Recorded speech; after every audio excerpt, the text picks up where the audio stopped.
예배 가운데 나아오신 모든 분들을 주님의 이름으로 축복합니다. 오늘은 대림절 첫째 주로 주님 앞에 함께 나아갑니다. 우리를 죄 가운데 구원하신 예수님, 또 이 땅에 다시 오실 주님을 기대함으로 나아가기를 원하는데요. 우리 그 기대함을 가지고 옆 사람을 함께 축복하며 나아갔으면 좋겠습니다. 예수님께서 당신을 위해 오셨습니다. 우리 이렇게 함께 축복해 볼까요? 예수님께서 당신을 위해 오셨습니다. 아멘. 우리 한 번 더 축복하기를 원합니다. 우리의 영원한 생명 되신 주님을 함께 예배합시다. 생명 되신 주님을 함께 예배합시다. 아멘. 주님이 우리의 생명의 근원 되시고 우리의 심령을 채우시고 이끄심을 믿으십니까? 아멘. 이 시간 그 주님을 기억함으로 영원한 생명의 길로 우리를 인도하시는 놀라우신 그 주님을 더욱더 알아가는 오늘 귀한 예배의 자리가 되기를 소망합니다. 우리 이 시간 함께 기도함으로 나아가기를 원하는데요. 우리 함께 한 번 더 기도하실 때 주님, 오늘 이 시간 나를 구원하신 그 은혜를 기억함으로 우리의 생명 되신 주님 앞에 함께 나아갑니다. 이 시간 나의 마음을 만지시어 크신 은혜 허락하신 주님을 온전히 예배하는 이 시간 될 수 있도록 인도하여 주옵소서. 우리의 마음을 드리며 함께 주님 앞에 잠잠히 기도하며 나아가시겠습니다.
우리를 지으신 놀라우신 하나님, 우리를 사랑하시는 그 마음 아래 죄 가운데 있던 우리를 살리시고 하나뿐인 아들을 우리에게 보내주심에 감사드립니다. 오늘 예배 가운데 그 은혜를 기억함으로 우리의 생명 되신 주님 앞에 나아가기를 간절히 원하오니 우리의 마음을 주님께로 인도하여 주옵소서. 주님만을 이 시간 바라봅니다. 그 주님만을 신뢰하며 나아갑니다. 우리 예배를 기뻐 받아 주옵소서. 예수님의 이름으로 기도합니다. 아멘. 우리 영원한 생명으로 오신 그 주님의 은혜를 기억함으로 이 시간 함께 주님 앞에 고백하며 나아가기를 원합니다.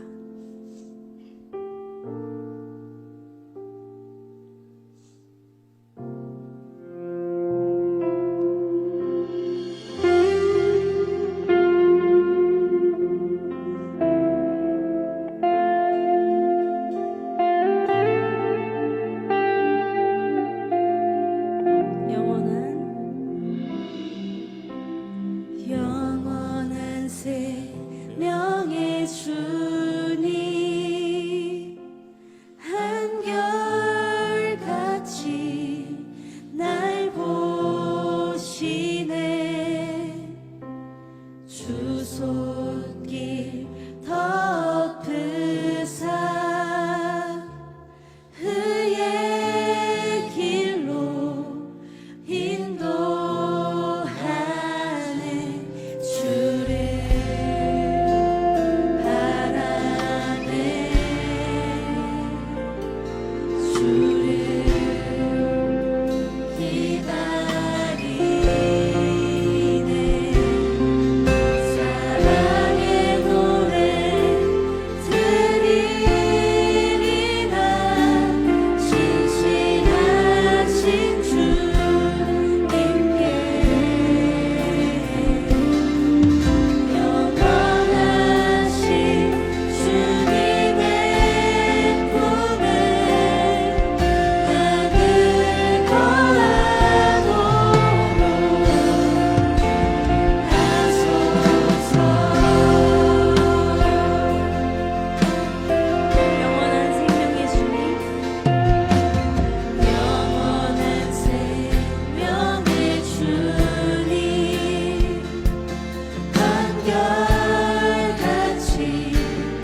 우리의 생명 되신 주님, 그 놀라우신 주님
믿음으로 선포하기 원합니다. 주와 같은 분 없네 이 땅 위에. 정말 믿으시나요? 우리 한 번 더 주와 같은 분. 주와 같은 분 없네 주와 같은 분 없네 주와 같은 분 없네 이 땅 위에. 우리 한 번 더 고백합니다. 주와 같은 분. 주와 같은 분 없네 주와 같은 분 없네 주와 같은 분 없네 이 땅 위에. 마지막으로 믿음으로 고백합니다. 주와 같은 분 없네 주와 같은 분 주와 같은 분 없음을 고백합니다. 우리에게 오신 놀라우신 주님, 그 주님을 노래합니다. 난 노래해 외치네 그 아름다움을 선포해. 난 노래해 외치네 온 세상이 알도록. 난 노래해 외치네 이해할 수 없는 신비. 난 노래해 외치네 온 세상이 알도록. 난 노래해 외치네 그 아름다움을 선포해. 난 노래해 외치네 온 세상이 알도록. 난 노래해 외치네 이해할 수 없는 신비. 난 노래해 외치네 온 세상이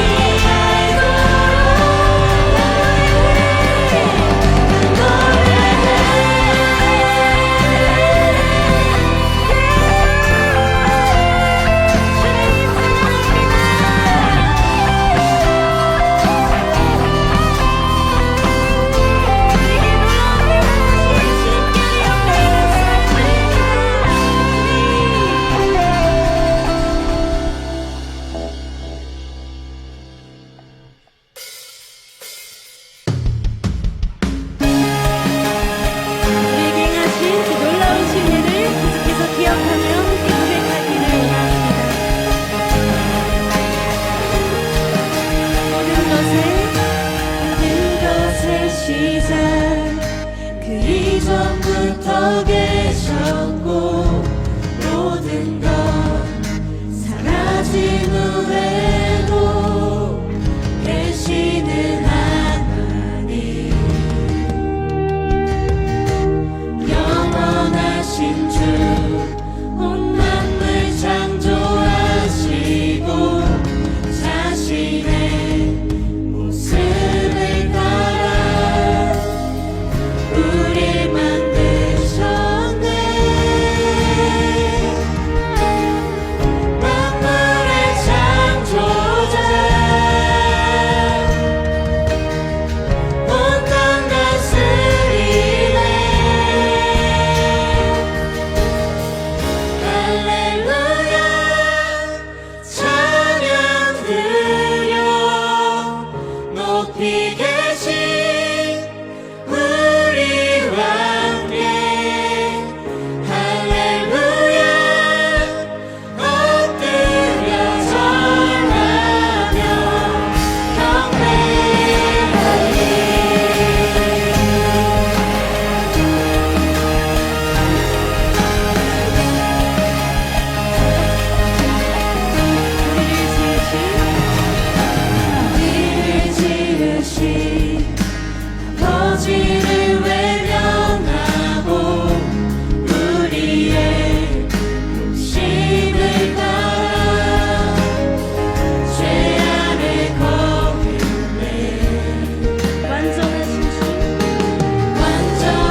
모든 삶을 내 모든 삶을 온전히 주께 맡기리 영광과 존귀와 찬송을 주님께 드리네 만물의 주관자 만물의 주관자 온갖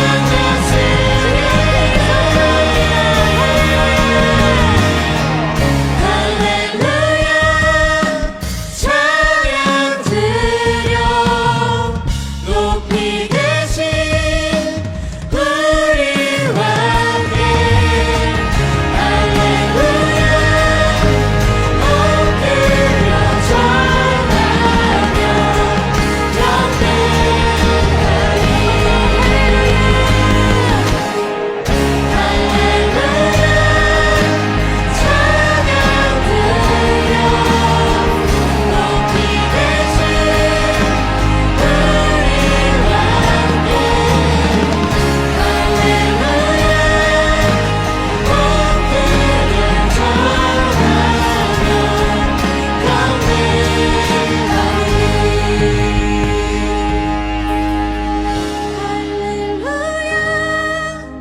찬양 드려 높이 계신 우리와 함께 할렐루야 엎드려 절하며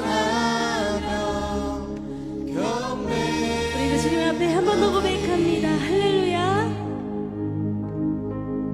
할렐루야 찬양 드려 높이 계신 우리와 함께 할렐루야 엎드려 절하며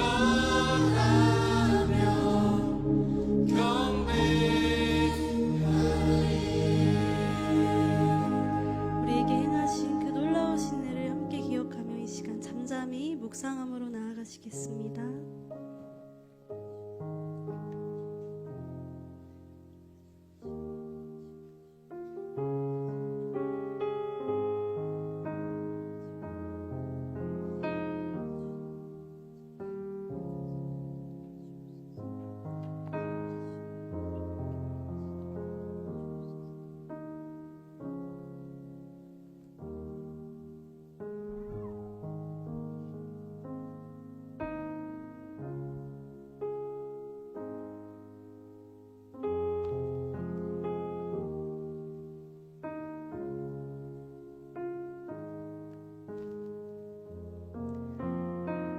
사랑의 하나님, 주일 이 시간 이 자리에 함께 모여 예배드리게 하심에 감사드립니다. 어지러운 세상 속에서도 하나님을 잃지 않고 스스로 힘을 내어 이곳에 자리하는 일이 얼마나 어려운 일인지 잘 알기에 더욱더 감사드립니다. 이 자리에 모인 모든 영혼들을 기억해 주시고 저희의 마음을 귀하게 받아주세요. 주님, 저희가 말씀대로 살기 위해 노력하지만 쉽게 마음대로 되지 않았던 저희의 지난 날들을 이 시간 고백합니다. 잘 해보려고 했던 일들도 원치 않은 상황으로 흘러가게 되고 가끔은 말이 바늘처럼 나가기도 하고 책임져야 할 일임에도 불구하고 자꾸만 도망치고 싶어하는 저희의 나약함을 회개합니다. 스스로에게 실망스러운 일이 있더라도 포기하지 않고 끝까지 주님의 모습을 닮으려 노력하는 저희가 될 수 있기를 원합니다. 또한 주님, 하나님을 찬양하는 자들은 점점 적어지고 미움과 다툼이 점점 커지는 현 시대의 모습을 봅니다. 그 현실 속에서 매일매일 하루를 살아가는 저희를 주님의 마음으로 붙들어 주세요. 그리스도의 자녀로서 배척하는 마음보다는 먼저 사랑을 나누고 먼저 용기 내어 타인에게 손 내밀 수 있는 사랑의 본질을 깨달아 실천할 수 있는 저희들이 되기를 기도합니다. 주님, 원하고 바라옵기는 주님께서 허락한 이 시간에 저희가 온전히 하나님께 집중할 수 있기를 원합니다. 저희가 이 자리에 한 자리에 모였음에도 불구하고 각 한 사람 한 사람의 생각과 상황은 모두 다름을 압니다. 누군가는 인생이 힘들고 지쳐서, 누군가는 소중한 친구들을 보기 위해서, 또 누군가는 교회에 나오는 이유조차 찾지 못한 채 이곳에 있습니다. 주님께서 저희의 생각을 아셔서 이 시간 저희 모두의 마음에 감동의 울림과 깨달음을 얻을 수 있는 그런 자리가 되기를 원합니다.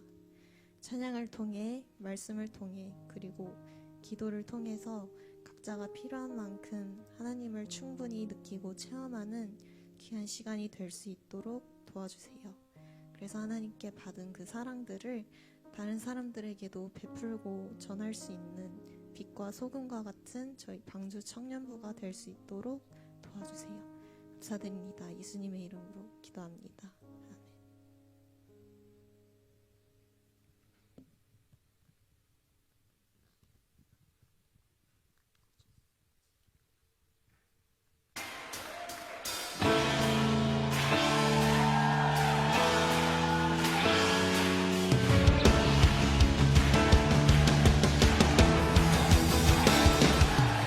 우리에게 임하신 그의 빛으로만 내 안에 어둠 사라져 새롭게 됐네.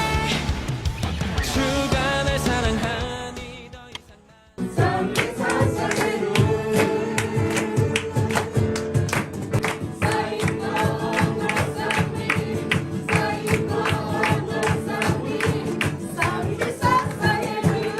Celebrate the light 기쁨에 춤추네 Celebrate the light 영원한 노래로 높여 찬양해 오 주를 기뻐해 Celebrate the light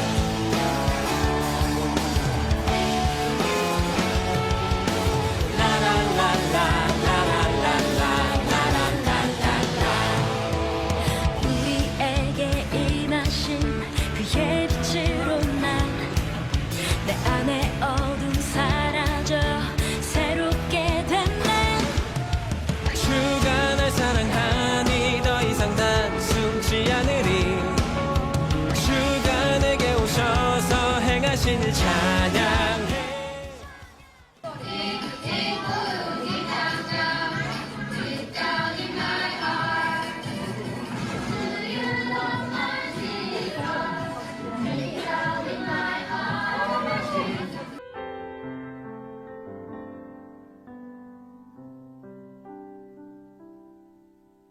God bless you 神の御恵みが豊かにあなたの上に注がれますように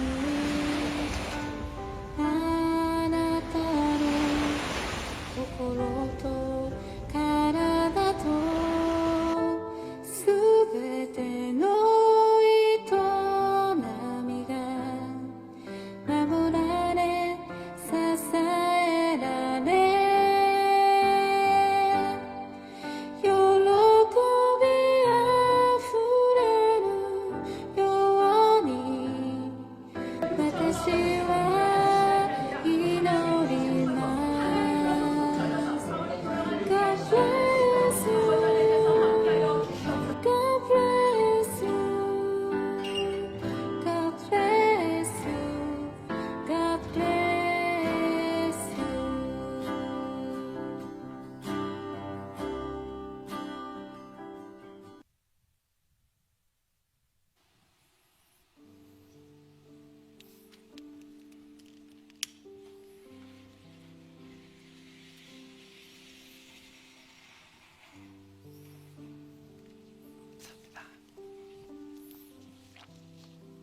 네, 할렐루야. 저희 영상으로 보신 것처럼 일본 선교 3박 4일 짧지만 굉장히 꽉꽉 채운 그 일정을 잘 감당하고 돌아왔습니다. 영상으로는 또 다 소개를 못 드렸지만 굉장히 은혜에 가득한 시간이었고요. 여기에서 함께 기도로 동참해 주신 많은 분들께 진심으로 감사드립니다. 오늘부터 대림절 기간입니다. 이 땅에 오신 예수님을 생각하고 또 다시 오실 예수님을 소망하는 날인데요. 제가 방금 첫 번째 대림절 초를 켰습니다. 첫 번째 가장 진한 보라색으로 되어 있는 초는 예언자의 초라고 합니다. 예언이란 말은 말씀을 맡고 살아간다, 마음속에 품고 살아간다라는 뜻이죠. 하나님께서 약속하시는 건 분명히 이루어진다는 믿음으로 그렇게 살아가는 예언자들의 마음을 기리는 초입니다.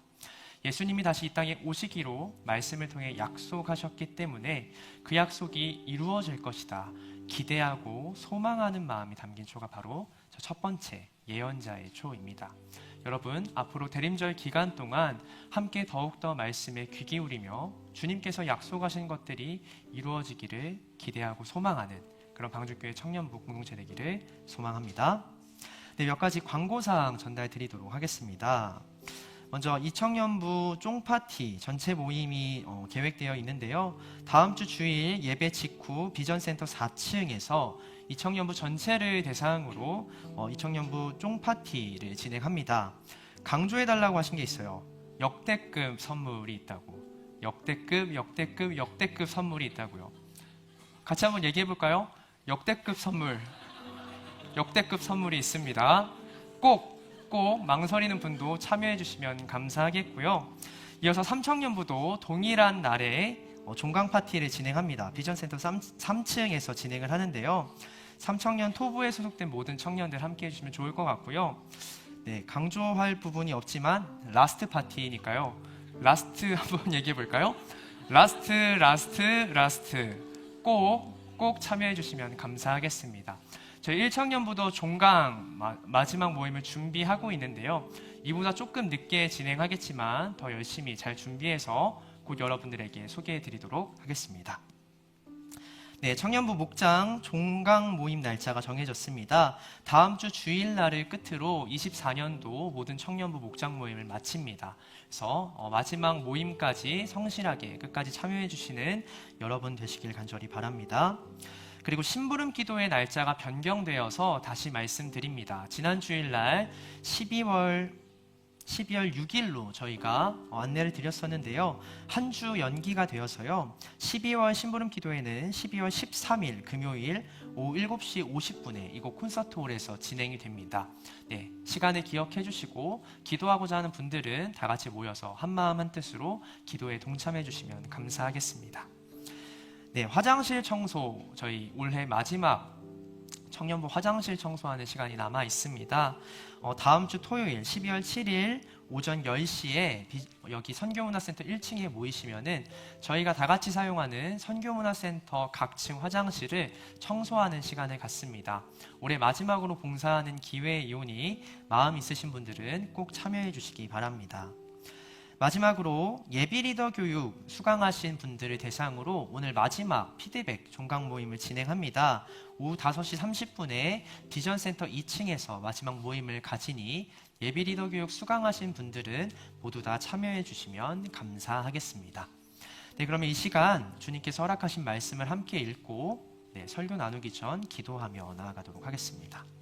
오늘 우리에게 주신 하나님의 말씀은 요한복음 6장 47절에서 51절까지의 말씀입니다. 오늘 하나님께서 우리에게 허락하신 말씀은 요한복음 6장 47절에서 51절까지의 말씀입니다. 한 절씩 교독하시고 마지막 51절 말씀은 함께 읽도록 하겠습니다. 제가 먼저 읽겠습니다. 진실로 진실로 너희에게 이르노니 믿는 자는 영생을 가졌나니 내가 곧 생명의 떡이니라. 너희 조상들은 광야에서 만나를 먹었어도 죽었거니와 이는 하늘에서 내려오는 떡이니 사람으로 하여금 먹고 죽지 아니하게 하는 것이니라. 함께 읽겠습니다. 나는 하늘에서 내려온 살아있는 떡이니 사람이 이 떡을 먹으면 영생하리라. 내가 줄 떡은 곧 세상의 생명을 위한 내 살이니라 하시니라. 아멘. 네, 우리는 처음으로 사람을 만날 때 자기소개를 하곤 합니다. 저랑 아내랑 종종 즐겨보는 프로 중에 나는 솔로라는 프로가 있는데요. 제일 기대가 되는 순간이 있어요. 자기소개 시간이죠. 네, 31기 솔로나라 영수입니다 하면서 자기소개를 하는 그 시간이 되게 설레고 기다려집니다. 물론 당사자를 만나기 전에 미리 그 사람에 대한 정보를 다른 사람으로부터 건너 들을 수도 있습니다. 하지만 누군가와 더 깊이 대화하고 관계를 맺기 원하는 사람이라면 그 사람이 가장 귀 기울여야 할 것은 당사자가 직접 나를 소개하는 그 내용이겠죠. 예수님과의 관계도 마찬가지입니다. 우리는 예수님에 대한 소개를 다른 누군가로부터 전해 들을 수 있습니다. 또 나보다 먼저 예수님을 알고 경험한 사람으로부터 그가 경험하고 알았던 예수님에 대해 소개받을 수도 있죠. 그러나 정말 예수님을 알고 싶고 그분과 진실한 관계를 맺고 싶은 사람이라면 예수님이 직접 자신이 어떤 사람이다 소개한 그 내용에 귀를 기울여야 합니다. 예수님의 자기소개, 이를 나는 누구누구이다 라는 표현을 헬라어 그대로 음역해서 에고에이미라고 말합니다. 성경에는 총 7가지의 에고에임이 예수님께서 직접 자신을 소개한 내용이 담겨 있는데요. 지난주 우리는 이미 하나의 자기소개를 들었습니다. 바로 세상에 빛으로 오신 예수님에 대해 전해 들었죠. 빛으로 오셔서 보지 못하는 자를 보게 하시고 내가 본다 생각했던 자들이 사실 아무것도 보지 못했던 맹인임을 깨우치기 위해 세상에 빛으로 오셨다 스스로를 소개하신 예수님에 대해 배웠습니다. 그리고 오늘 우리는 또 다른 에고에임이 예수님의 자기소개를 배우고자 하는데요. 바로 생명의 양식으로 오신 예수님에 대해 나누고자 합니다. 예수님의 자기소개, 그 말씀에 경청하는 시간 되시길 바랍니다. 아마 세상에서 가장 유명한 성경 구절을 꼽으라면 많은 사람들이 이 구절을 꼽을 것입니다. 요한복음 3장 16절이겠죠. 암송 해볼까요, 한번? 하나, 둘, 셋 하면 같이 읽어보도록 하겠습니다. 자막 준비 안 했습니다. 하나, 둘, 셋. 하나님이 세상을 이처럼 사랑하사 독생자를 주셨으니 이는 그를 믿는 자마다 멸망하지 않고 영생을 얻게 하려 하심이라. 아멘. 네, 찬양 가사와 좀 달라서 당황하셨죠? 저도 어제 연습할 땐 틀렸습니다. 여러분은 영생을 무엇이라고 생각하시나요? 여기서 영생으로 번역된 단어와 오늘 본문에 나오는 생명이라는 단어는 같은 단어입니다. 생명이라는 단어는 조에라는 헬라어인데요. 육신의 생명을 의미하기도 하지만 예수님께서 이 조에라는 단어를 사용하실 때는 하나님께서 주신 새로운 생명, 영생을 뜻하는 표현으로 사용됩니다. 오늘 예수님은 스스로를 생명의 떡, 즉 영생을 위한 유일한 양식이라고 소개하시는데요. 요한복음 6장 47절에서 48절의 말씀입니다. 진실로 진실로 너희에게 이르노니 믿는 자는 영생을 가졌나니 내가 곧 생명의 떡이니라. 아멘. 떡이란 양식을 통해 육신의 생명을 이어갈 수 있습니다. 마찬가지로 하나님께서 약속하신 새로운 생명, 영생을 얻고 그 영생을 지켜가기 위해서는 생명의 떡, 생명의 양식이 필요하다고 예수님은 가르쳐주고 계신 것이죠. 예수님은 우리를 영생으로 이끄시는 유일한 원천이십니다. 왜냐하면 그 생명의 떡이 바로 자신이라 소개하셨기 때문이죠. 다시 한번 고민해 봤으면 좋겠습니다. 여러분은 영생을 무엇이라고 생각하십니까? 동양권 문화에서 영생하면 아마도 진시황이 가장 먼저 떠오를 것 같습니다. 불로불사, 영원불멸의 삶, 말 그대로 오랫동안 사는 것을 우리는 영생이라 생각하죠. 하지만 서양권 문화에서 영생은 조금 다릅니다. 서양권, 특별히 기독교 문화권 안에서 영생은요, 절대자와 하나가 된 삶, 하나님과 동행하며 함께 살아가는 영원한 삶을 의미합니다. 단순히 오래 사는 게 아니라 누군가와 함께 영원하고 깊은 교제를 이어가는 삶이 바로 성경에서 말하는 영생이라는 것이죠. 요한복음 17장 3절에서도 영생을 이렇게 정의하고 있습니다. 요한복음 17장 3절의 말씀을 함께 읽도록 하겠습니다. 영생은 곧 유일하신 참 하나님과 그가 보내신 자 예수 그리스도를 아는 것이니이다. 아멘. 영생은 하나님과 예수 그리스도를 아는 것입니다. 여기서 아는 것으로 번역된 헬라어는 기노스코라는 단어인데요. 무언가를 깊이 깨닫고 확신하다라는 단어입니다. 특별히 남녀 간의 관계에서 이 단어가 사용될 때는 깊이 사귀다, 심지어 동침하다라는 뜻으로 사용이 됩니다. 마태복음 1장 25절의 말씀입니다. 아들을 낳기까지 동침하지 아니하더니 나음의 이름을 예수라 하니라. 네, 성령으로 잉태한 마리아를 지키기 위해 의로운 사람 요셉은 예수님이 태어나실 때까지 그와 동침하지 않았다라고 성경은 기록하는데, 여기서 동침이라는 단어 또한 기노스코라는 단어가 사용되었습니다.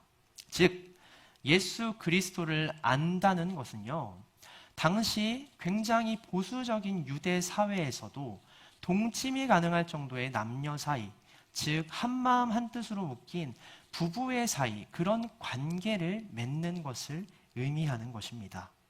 그래서 성경은 예수님과 성도의 관계를 자주 신랑과 신부의 관계로 비유하는 것이죠.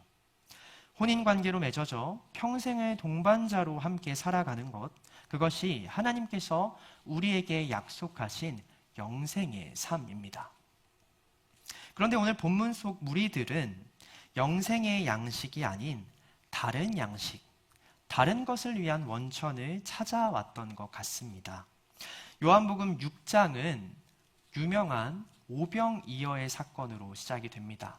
작은 떡과 물고기로 건장한 성인 남성만 5,000명을 먹이고도 많은 음식을 남겼던 놀라운 사건으로 시작이 됩니다. 네, 그 당시에는 밥을 굽는 것이 일상적인 사회였습니다. 노예나 평민 가정의 경우 그날 하루 품꾼으로 일하고 받은 값으로 저녁 한 끼를 가족들과 든든히 먹는 것, 그게 최고의 행복이고 목표였습니다. 그런 이들 앞에서 어린아이 한 명의 도시락 정도밖에 되지 않는 분량의 음식으로 몇천 명을 배불리 먹이셨으니, 심지어 남은 음식이 12광주리에 찰 정도였으니 백성들이 얼마나 놀랐겠습니까?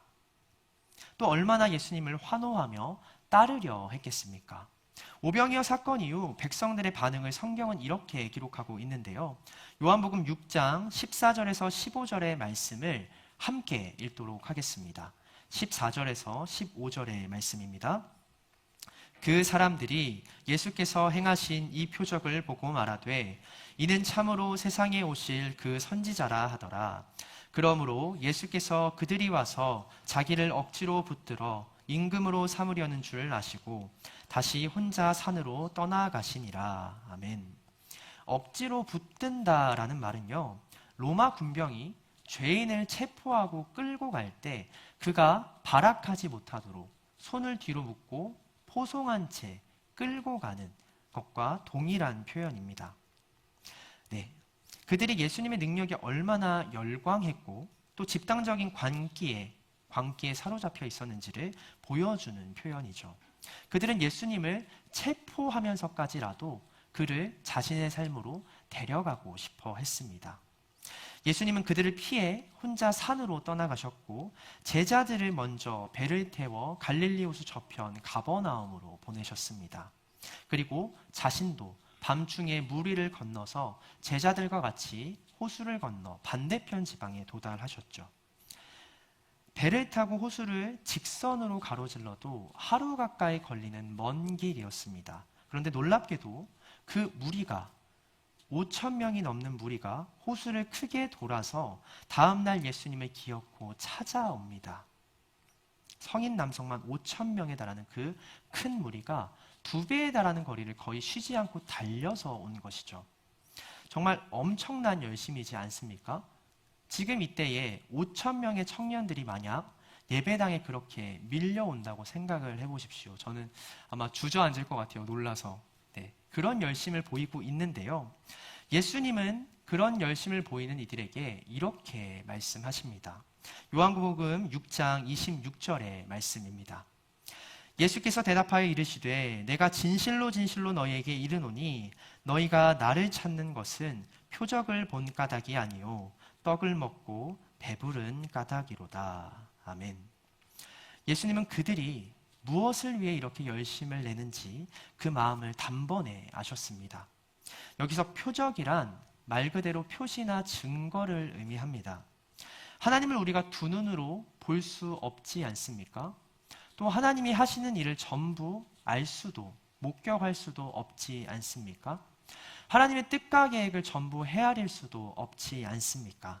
그렇기에 우리는 보이는 증거와 표적이 필요합니다. 다 알지 못하더라도 하나님은 이런 분이시니 결국 약속하신 것을 다 이루어 가시겠구나. 성실히 신실하게 우리를 사랑하시겠구나. 알고 믿을 수 있는 증거가 필요하다는 거죠. 그것이 표적입니다. 세상을 향한 그분의 뜻과 마음을 살펴보고 묵상하여 하나님을 향한 내 믿음을 지키기 위한 표적이 필요합니다. 그 표적이 무엇일까요? 말씀입니다. 말씀. 우리가 하나님을 알 수 있는 유일한 방법은 말씀밖에 없습니다. 하나님께서 그 뜻을 친히 전해주시고 여러 사람을 통해 기록하여 남기게 하신 그 말씀만이 하나님을 더욱 알 수 있도록 우리 성도들에게 허락한 유일한 표적이라는 것이죠. 그리고 예수님은 그 말씀이 육신을 입어 이 땅에 오신 분이십니다. 요한복음 1장 14절의 말씀을 함께 읽겠습니다. 14절의 말씀입니다. 말씀이 육신이 되어 우리 가운데 거하심에 우리가 그의 영광을 보니 아버지의 독생자의 영광이요 은혜와 진리가 충만하더라. 아멘. 예수님이 곧 하나님의 말씀, 곧 우리를 향한 하나님의 뜻과 마음을 가장 잘 드러내고 전할 수 있는 표적이라고 성경은 기록합니다. 예수님을 보는 것만으로도 우리는 하나님의 충만한 영광과 은혜와 진리를 경험할 수 있다고 성경은 분명히 기록합니다. 그렇게 성도로서 믿음과 정체성을 지키기 위해 우리는 날마다 이 예수 그리스도만을, 하나님의 말씀만을 표적으로 삼고 묵상해야 한다는 것이죠. 그런데 이 큰 무리는 우리의 표적 되신 예수님이 아닌 다른 것을 표적 삼아 달려왔다는 것입니다. 그의 손으로 펼쳐지는 이적을 통해 나의 배고픔과 육신의 정욕을 또 한 번 채워보기 위해 자기 욕망을 채우기 위한 수단으로 예수님을 바라보고 쫓아왔다는 것이죠. 그런 이들에게 예수님은 다시 한번 말씀하십니다. 요한복음 6장 27절의 말씀을 다시 한번 함께 읽도록 하겠습니다. 27절의 말씀입니다. 썩을 양식을 위하여 일하지 말고 영생하도록 있는 양식을 위하여 하라. 이 양식은 인자가 너희에게 주리니 인자는 아버지 하나님께서 인치신 자니라. 아멘. 영생하도록 있는 양식을 위하여 일하라. 살아가라. 예수님은 다시 한번 하나님의 뜻을 그 무리에게 전하십니다. 여기서 양식이란 생명의 원천을 의미합니다. 먹어도 그만, 안 먹어도 그만인 후식이나 사치품이 아니라 생존을 위해서는 무조건 필사적으로 먹어야만 하는 그런 것을 의미합니다. 베드로전서 2장 2절의 말씀입니다. 갓난아기들 같이 순전하고 신령한 젖을 사모하라. 이는 그로 말미암아 너희로 구원에 이르도록 자라게 하려 함이라. 사도 베드로는 초대교회 성도들에게 말씀을 신령한 젖으로 소개합니다. 신령하다란 영적인 것을 의미하는 표현이고요. 젖은 초대교회에서 피, 물, 포도주와 함께 생명을 상징하는 표현이었습니다. 특히 갓 태어난 아기에게 있어서 젖이란 그가 생존하고 성장할 수 있는 유일한 양식을 의미하는 것이죠. 나이가 들고 성장한 어른들이야 배가 고플 때 다른 것들을, 다양한 것들을 선택해서 먹을 수 있습니다. 치팅데이를 아시죠? 치팅데이의 뜻이 뭡니까? 말 그대로 나를 속이는 날이잖아요. 속이는 날. 눈앞에 이 음식이, 이 야심한 밤에 내가 이 음식을 먹으면 몸에 안 좋을 것을 알아요. 유익이 안 될 것을 알아요. 심지어 내 생명에 해가 될 것을 알아요. 그런데도 순간의 만족과 쾌락을 위해 나를 속이고 먹는 것, 그렇게 정해진 날이 치팅데이지 않습니까? 성인은 그렇게 살 수 있죠. 살 수 있습니다. 하지만 아기는 다르다는 것이죠.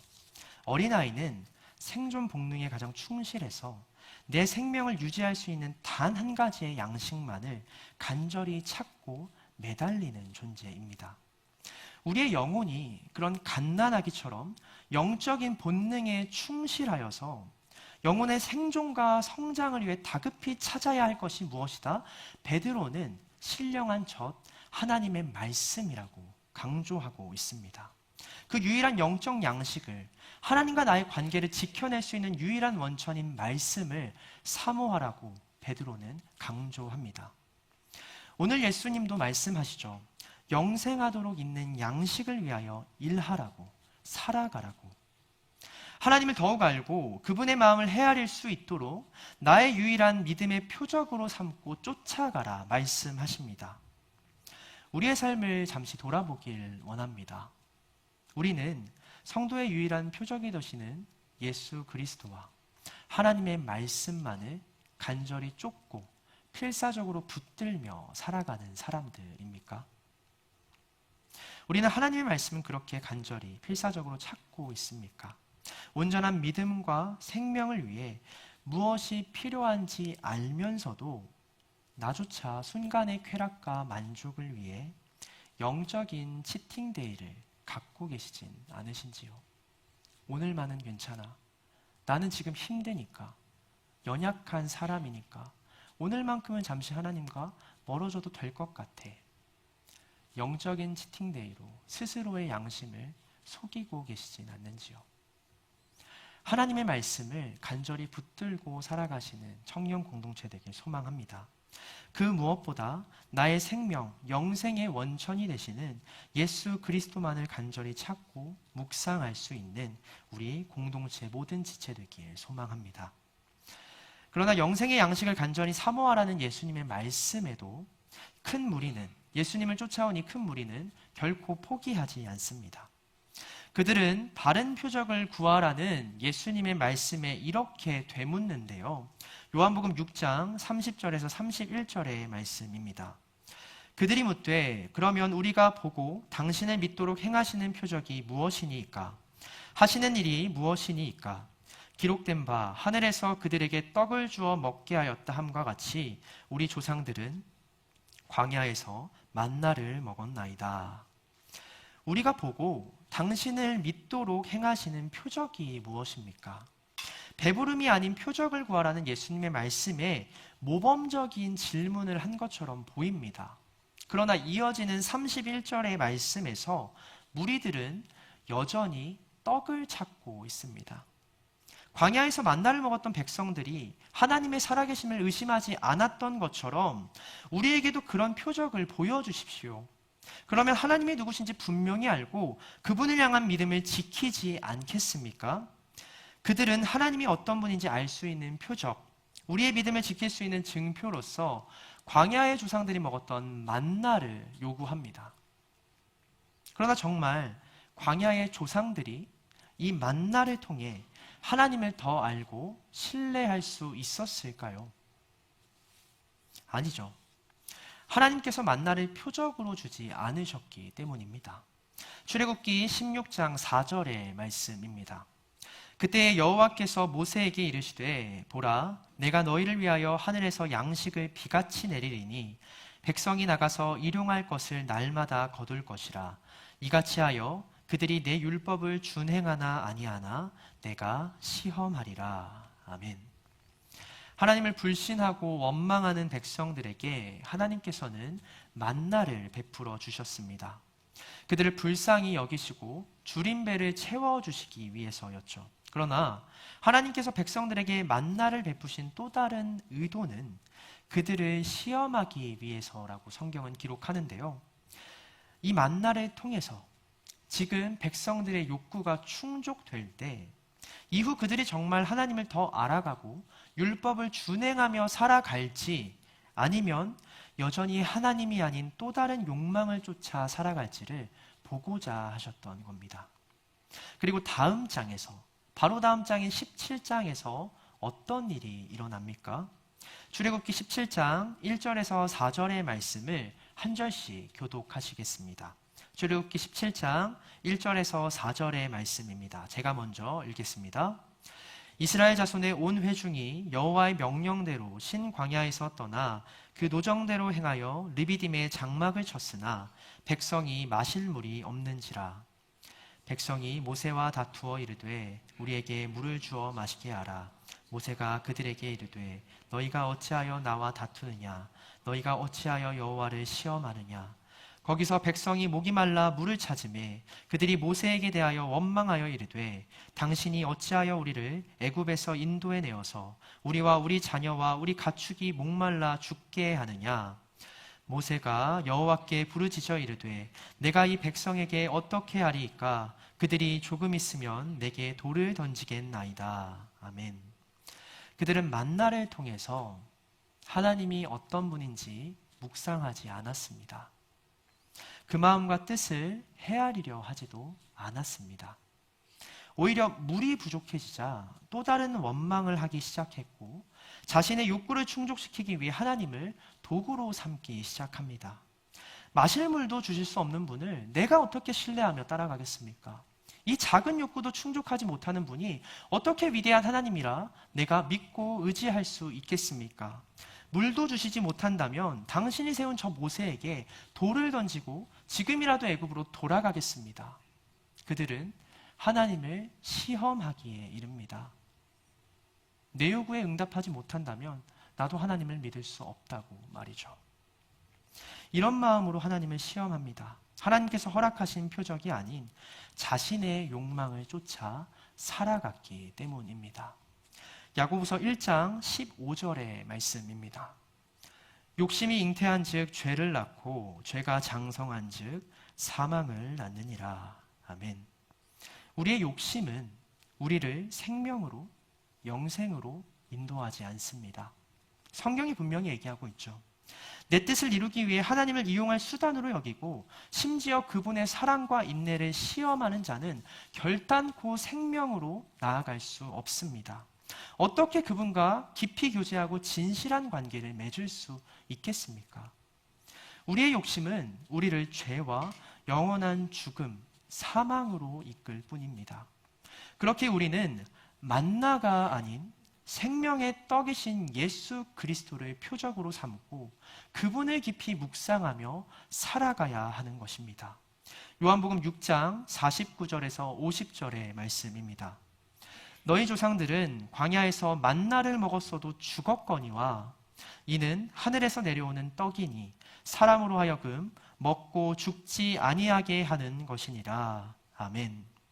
광야의 조상들은 만나를 먹어도 죽었습니다. 만나를 시작으로 계속해서 하나님께 자신의 욕망을 드러내기만 했고 또 다른 만나를 요구하기만 했고 그 욕심을 쫓아 살아가다 결국 사망에 이르렀기 때문입니다. 그렇게 예수님은 무리들에게 다시 한번 사랑하고 애통하는 마음으로 권면하십니다. 더 이상 조상들처럼 또 다른 만나를 구하지 말아라. 이제는 죽음이 아닌 생명의 양식을 구하고 쫓아가라.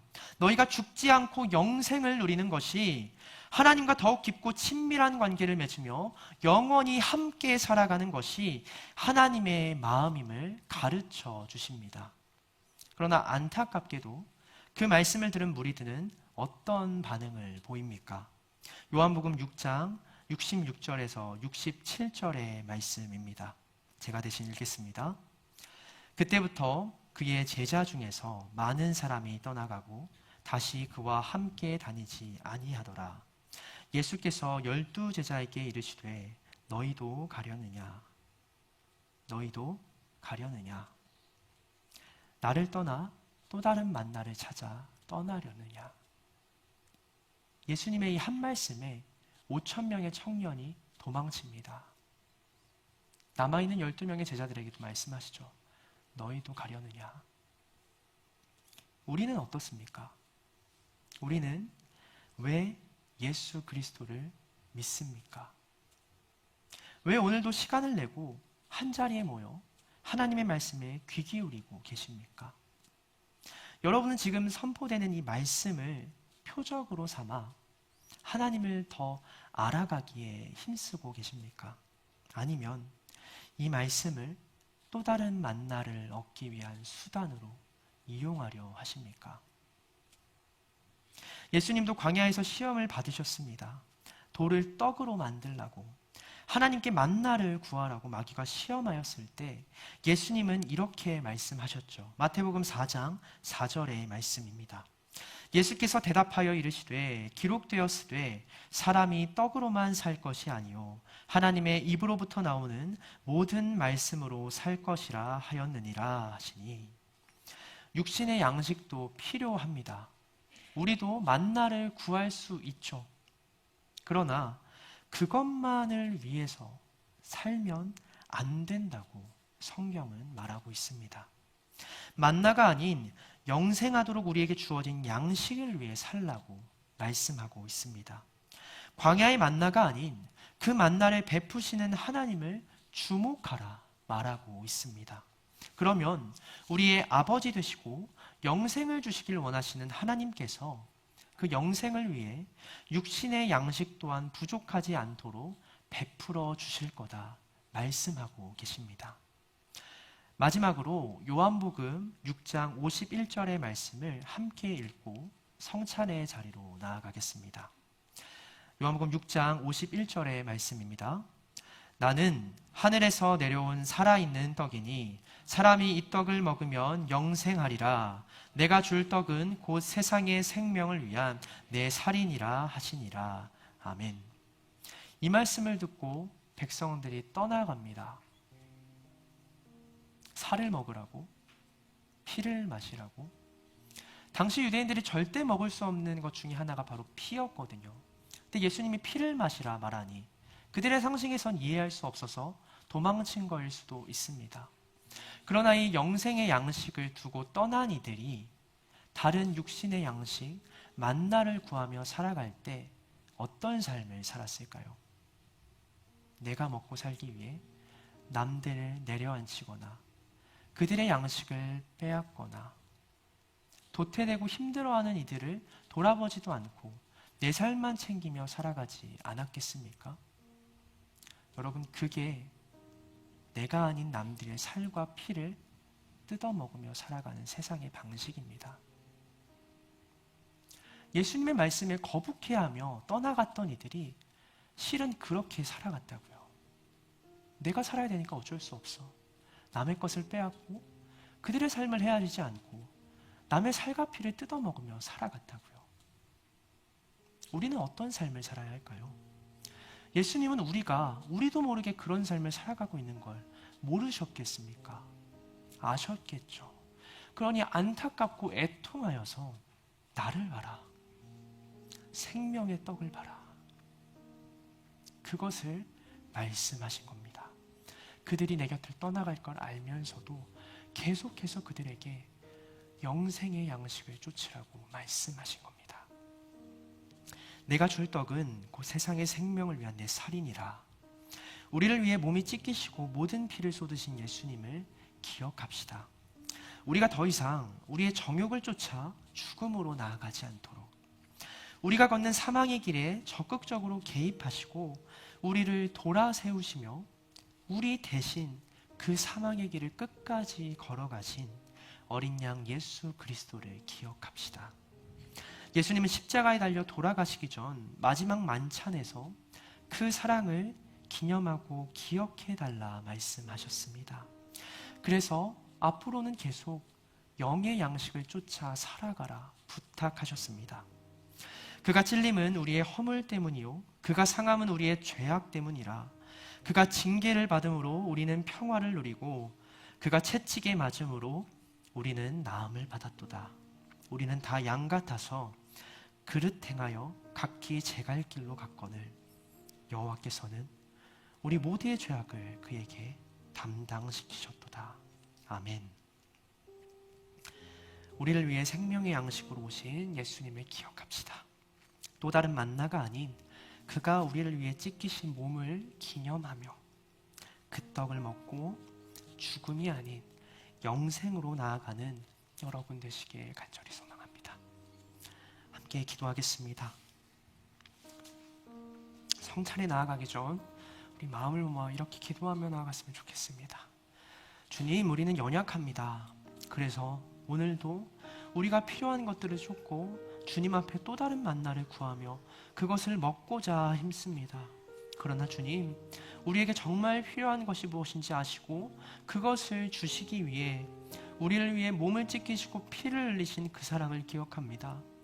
이제 또 다른 만나가 아닌 주님께서 우리를 위해 찢기신 그 몸을, 그 떡을 먹고 영생으로 나아가고자 하오니 주님, 우리를 끝까지 불쌍히 여기시고 기억하셔서 우리를 영생의 길로 끝까지 인도하여 주시옵소서. 감사합니다. 이 모든 말씀 우리 주 예수 그리스도의 이름으로 기도드립니다. 아멘. 네, 이 시간 함께 찬송가 228장 1절을 찬양하시며 성찬을 준비하는 시간 갖도록 하겠습니다.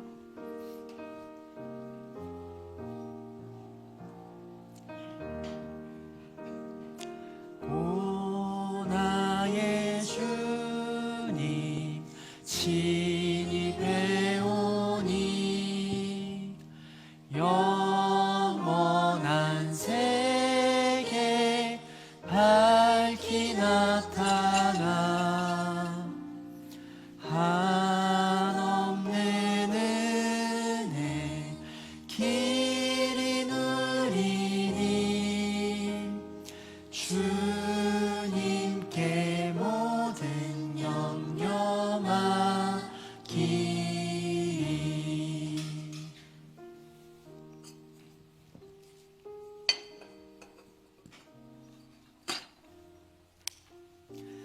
주님께서는 잡히시기 전날 밤 제자들을 불러 모아 함께 식사하시며 이렇게 말씀하셨습니다. 떡을 들고 축사하시며 이르시되 보라, 이것은 내가 너희를 위하여 찢기는 내 몸과 살이다. 이것을 먹으라. 그리고 너희를 위해 찢긴 나를 기념하라, 기억하라 말씀하셨습니다. 이제 이 하나님의 몸을, 예수님의 찢긴 몸을 기념하며 함께 떡을 나누도록 하겠습니다. 함께 오나의 주님 친히 오니 1절과 2절을 찬양하시며 주님의 몸을 나누도록 하겠습니다. 나의 주님 진입해 오니 영원한 세계 밝히 나타나 한없는 은혜 길이 누리니 주님께 모든 영영하기. 주님의 떡을 내가 먹으며 주님의 떡을 내가 먹으며 주님의 잔을 내가 마시고 근심의 짐을 벗어버리니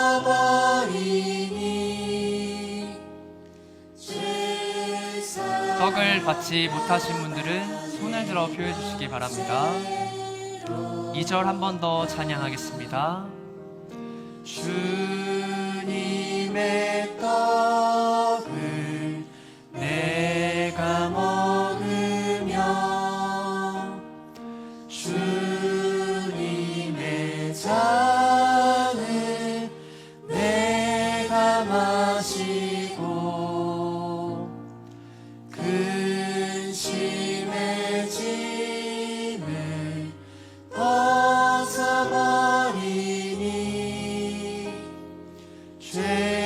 죄사함 받아 내 맘 새롭다.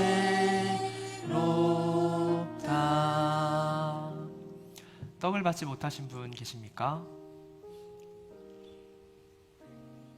네, 그러면 주님의 떡에 참여하도록 하겠습니다. 함께 기도하겠습니다. 사랑해 주님 감사합니다. 오늘 주님의 떡을 기억하며 우리를 위해 찢기신 그 몸을 기억하며 주님의 떡에 참여합니다. 이 떡을 먹을 때에 우리를 위해 찢기신 주님의 몸과 그 희생을 기억하면서 주님께서 우리에게 허락하신 영생의 양식을 쫓아 살아갈 수 있도록 인도하여 주시옵소서. 예수님의 이름으로 기도드립니다. 아멘. 이것은 주님의 몸입니다.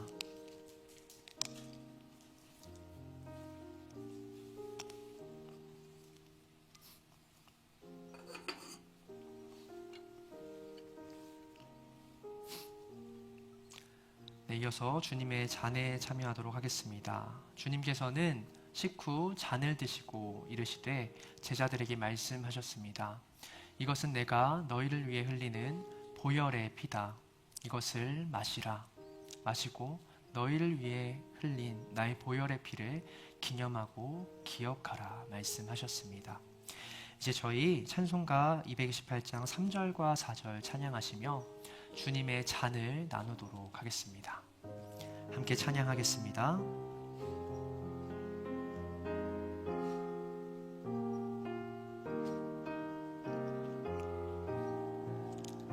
찬양하겠습니다. 주 예수밖에 주 예수밖에 도움 없어서 주님의 팔에 의지합니다. 주 권능으로 힘이 솟아서 주 안에 내가 만족하니. 주님의 성찬 받을 때마다 주님의 성찬 받을 때마다 하늘의 기쁨 미리 맛보고 어린 양 잔치 참여함같이 영원한 복을 내가 누리. 2절 한 번 더 찬양하겠습니다. 주님의 떡을 내가 잔을 받지 못하신 분 손을 들어 표해 주시기 바랍니다. 주님의 잔을 내가 마시고 근심의 짐을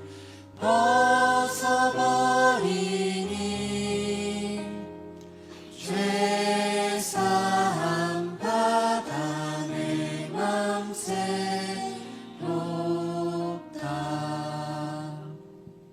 잔을 받지 못하신 분 계십니까? 손을 들어 표해 주시기 바랍니다. 없으시면 함께 기도하겠습니다.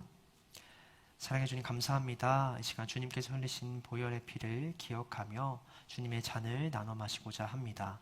이 잔을 마실 때마다 주님의 희생을 기억하며 주님의 보혈로 깨끗이 씻긴 우리의 삶을 계속해서 거룩하게 구별되어 지켜나갈 수 있도록 인도하여 주시옵소서. 예수님의 이름으로 기도드립니다. 아멘. 이것은 주님의 피입니다.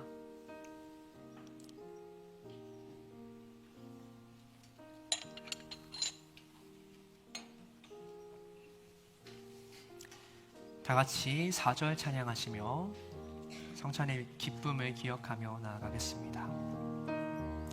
주님의 성찬 받을 때마다 하늘의 기쁨 미리 맛보고 어린 양 잔치 참여함같이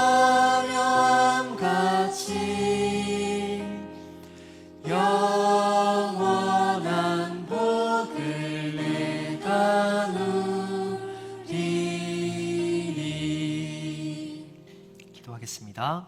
사랑해 주님 감사합니다. 오늘 귀한 성찬을 통해 주님의 몸과 잔에 참여하였습니다. 주님, 저희가 주님의 희생과 그 사랑을 계속해서 기억하며 살아가게 하여 주시고 더 이상 육신의 양식이 아닌 영생의 양식을 쫓아 살아갈 수 있는 그리스도인 되도록 인도하여 주시옵소서. 감사합니다. 예수님의 이름으로 기도드립니다. 아멘. 이 시간 모두 자리에 일어나셔서 하나님 앞에 결단의 찬양 올리시며 준비하신 예물 봉헌하도록 하겠습니다.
사랑해 주님 감사합니다. 오늘도 구별된 자리와 시간 가운데 주님이 허락하신 예배의 처소에 나와 주님께 예배드리고 귀한 예물과 마음 정성스레 포장하여 드립니다. 우리의 마음과 예물을 기쁘게 받아주시고 한 주간도 주님이 허락하시고 세워주신 자리에 살아갈 때에 넉넉히 모든 일을 감당하고 이겨낼 수 있는 영의 양식을 허락하여 주시옵소서. 주님의 사랑을 기념하며 기억하여 주님께서 원하시는 거룩하고 구별된 삶을 살아갈 수 있는 방주교회 모든 청년 공동체 되도록 인도하여 주시옵소서. 이제는 교회 머리 되신 우리 구주 예수 그리스도의 은혜와 독생자를 이 땅에 보내주신 하나님의 극진하신 사랑과 오늘도 부족하나 우리를 성전 삼아주시고 함께하길 원하시는 성령님의 역사하심과 동행하심의 역사가 오늘 예배의 자리로 나와 영의 양식인 주님의 말씀에 귀 기울이며 주목하길 원하는 방주교회 모든 청년 머리 위에 지금부터 영원까지 함께하옵시기를 간절히 축원하옵나이다. 아멘.